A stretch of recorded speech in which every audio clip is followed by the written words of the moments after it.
Pour chaque dollar que j'ai gagné, pour chaque contrat ou opportunité, j'ai appris à partager, à être un canal d'abondance pour les autres. Parce que ce que j'avais compris à travers ma propre prière, c'est que la richesse n'est pas seulement pour soi, mais pour être un instrument, pour répondre aux besoins autour de soi, pour transformer des vies, tout comme je voulais que quelqu'un transforme la mienne ce jour-là à l'église. Aujourd'hui, à 35 ans, je peux regarder derrière moi et voir comment chaque décision, chaque moment de foi, chaque prière audacieuse a construit cette vie que j'ai aujourd'hui. Je suis Emily Parker, et je peux dire sans exagération que ma réussite financière n'est pas un hasard. Elle est le fruit d'une vision claire, de la persévérance, de l'action guidée par la foi, et d'un engagement à servir les autres avec ce que Dieu m'a donné. Si vous êtes là et que vous vous demandez si cela est possible pour vous, je veux que vous sachiez ceci. Vos prières audacieuses, vos rêves de prospérité, votre désir d'être une solution pour les autres, tout cela est valide. Vous pouvez prier grand, agir avec courage, et permettre à votre vie de devenir le témoignage de ce que la foi combinée à l'action peut réellement accomplir. Je me souviens encore des premières fois où j'ai dû affronter mes doutes et mes peurs. Même avec la prière qui m'avait donné cette vision, il y avait des jours où je me sentais complètement perdue.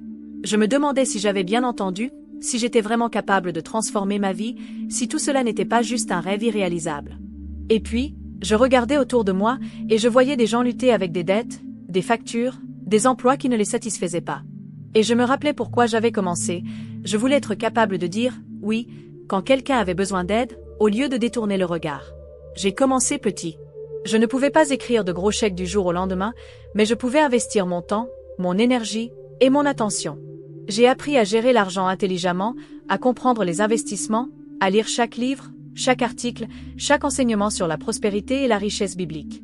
Chaque jour, je posais une pierre sur l'autre, construisant un édifice solide que personne ne pouvait ébranler. Ce qui a fait la différence, ce n'était pas juste de travailler dur, mais de travailler avec intention. Chaque contrat que je signais, chaque partenariat que je créais, je le voyais comme une opportunité de semer plus que de récolter. J'ai découvert que lorsque vous donnez avec un cœur ouvert, lorsque vous aidez sans attendre de retour immédiat, la vie vous le rend au centuple. Et je peux témoigner que ce n'est pas un cliché. J'ai vu cela se produire, encore et encore, dans ma propre vie.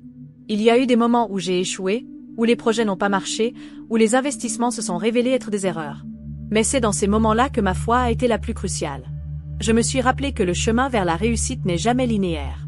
Les obstacles ne sont pas là pour nous arrêter, mais pour nous apprendre, pour nous renforcer, pour nous préparer à quelque chose de plus grand. Et chaque fois que je me relevais, je devenais plus confiante, plus déterminée et plus capable de créer l'abondance que je souhaitais non seulement pour moi, mais pour les autres. Aujourd'hui, je peux dire avec assurance que la réussite financière n'est pas seulement une question de chiffres sur un compte en banque. C'est une question de liberté.